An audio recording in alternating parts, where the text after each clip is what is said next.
February 23, 2025. The air hangs heavy with humidity as you approach the imposing structure. Towering walls of concrete and steel seem to claw at the sky, a stark monument against the verdant Salvadoran landscape. This is no ordinary penitentiary. This is CICOT, the Center for the Confinement of Terrorism, a behemoth of a prison built to house the most dangerous criminals in El Salvador.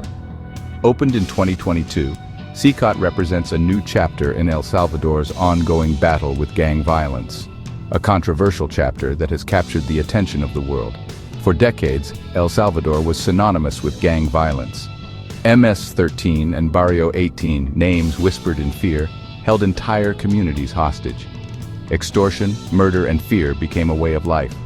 The government's response, often seen as weak and ineffective, did little to stem the tide of violence.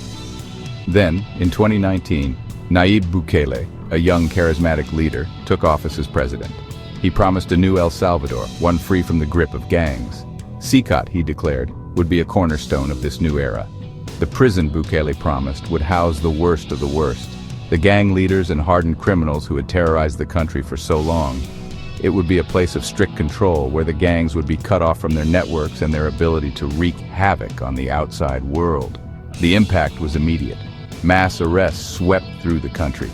Tens of thousands detained in a matter of months. The streets, once teeming with gang members, were suddenly quieter, the air a little less thick with fear. But at what cost? CICOT is a fortress, a concrete and steel leviathan designed to hold up to 40,000 inmates. Located in a remote area south of the capital, San Salvador, the prison is surrounded by miles of open land, making any escape attempt nearly impossible. 2 layers of towering walls, one 10 feet high, the other a daunting 30 feet, encircle the complex. These walls are not just barriers. They are symbols of the government's resolve, a message to the gangs that their reign of terror is over. The security measures at CICOT are nothing short of draconian. Armed guards, their faces grim, patrol the perimeter, watchful eyes scanning the landscape for any sign of trouble. Watchtowers, strategically placed throughout the complex, provide a panoramic view of the prison and the surrounding area. High-voltage electric fences, capable of delivering a lethal shock, serve as a stark reminder of the consequences of disobedience. Even the airwaves are controlled, with powerful signal jammers blocking communication with the outside world. This is a place of absolute control where every aspect of life is monitored and regulated. Inside CICOT's walls, a stark and unforgiving world awaits. The prison is divided into 8 separate modules, each housing thousands of inmates. Cells designed for 40 men are crammed with 80 to 150 prisoners, leaving each man with barely enough space to lie down. The overcrowding is oppressive, a constant reminder of the loss of freedom and the harsh realities of life inside CICOT. Life in CICOT is tightly regimented, every hour of the day accounted for. Inmates are woken before dawn, their day beginning with a meager breakfast of tortillas and beans.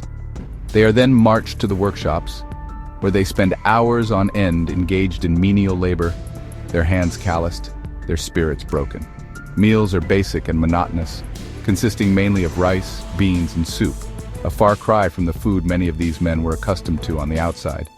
Exercise is limited to an hour a day in the concrete yard, a small respite from the stifling confines of their cells.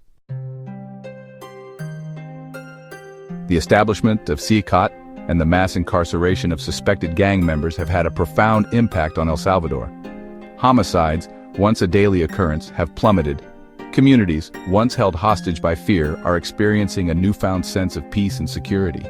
The government credits its hardline approach, symbolized by CICOT, for this dramatic turnaround.